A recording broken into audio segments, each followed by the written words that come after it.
Hello guys, in this video I would like to go and check some of the most common errors that we can find when we are trying to set up our mining software.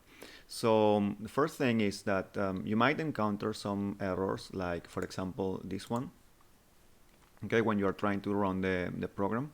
And this just means that Windows couldn't find your xmrig.exe, this file, in the folder. And that's usually because your antivirus or any other software like Windows Defender blocked the file or deleted the file. So you have to make sure you have the file here. Okay. Then the next thing is that you need to make sure that when you are editing your file, okay, if that problem persists and you have the file here, you need to include the full path to the file. So how do we do that? You go on here and click on the properties. And then if you go to, for example, details, you go here, location, you will have all your path right to the file. So let's try to copy it. And then we just place it in front, but we have to remember to put an extra slash here, okay? And for some people, you would have to go and do this. You have to place these characters, okay? Then just save this. And then you can go back and you can run it. You will run the pull mine example as an administrator. And then it runs, right? And then when it's running, you have to make sure that huge pages is enabled. You are connecting to the right pool, okay? Your MSR registers are set. And then, for example, in my case, all the huge pages are active, right? And I'm using three of the cores of the CPU. So if I press the letter H, I can see my speed, which is 1500, right? So now we're going to try to optimize that a little bit. And how do I optimize it? I come here, and at the end, I put this command.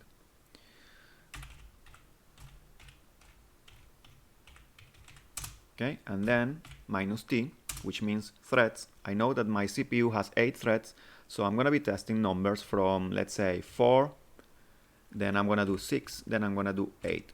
Okay, I'm going to see which one gives me the best result. In my case, I know it's 6. I already tested that. So save the file. Always remember to save the file, okay? And run it again, and we're going to see the effects, okay? In the meantime, another error that you might find is when you have huge pages unavailable, maybe you are connecting to the wrong pool. You are not connecting to Unmineable. So what you will do is you will come here to your config.json file inside the folder. You will try to locate the pools object, and then make sure that your details are down here, okay? And then also go all the way up and go to CPU and make sure that huge pages is set to true, and then yield is false, okay?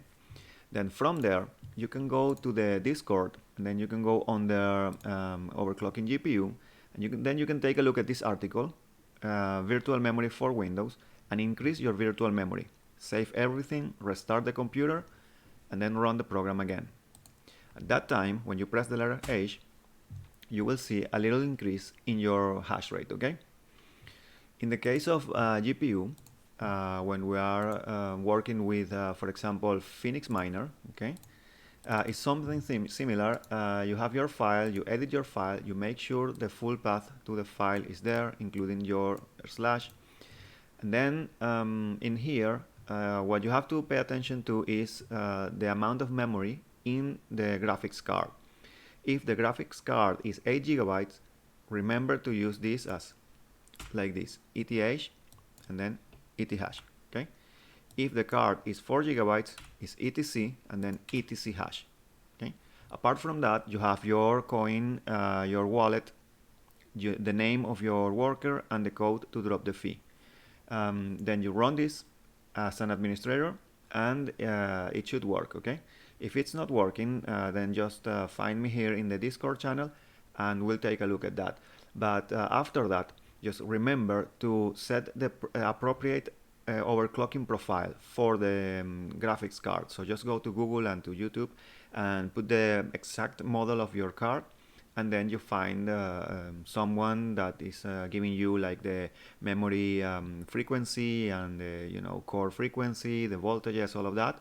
and you use MSI Afterburner, for example, or the AMD software, you can do your overclocking, and that will give you a boost in the hash rate, and also will make the card use less power and heat much less. So I hope these tips are useful for you. If you have any other question or doubts in the FAQ, I left many questions and that people usually have, and all the answers. I hope this guides you. Just take a look, and I'm sure that you will find the solution there. And when I'm online, just send me a message, and I'll be able to help you. Okay? Thank you so much.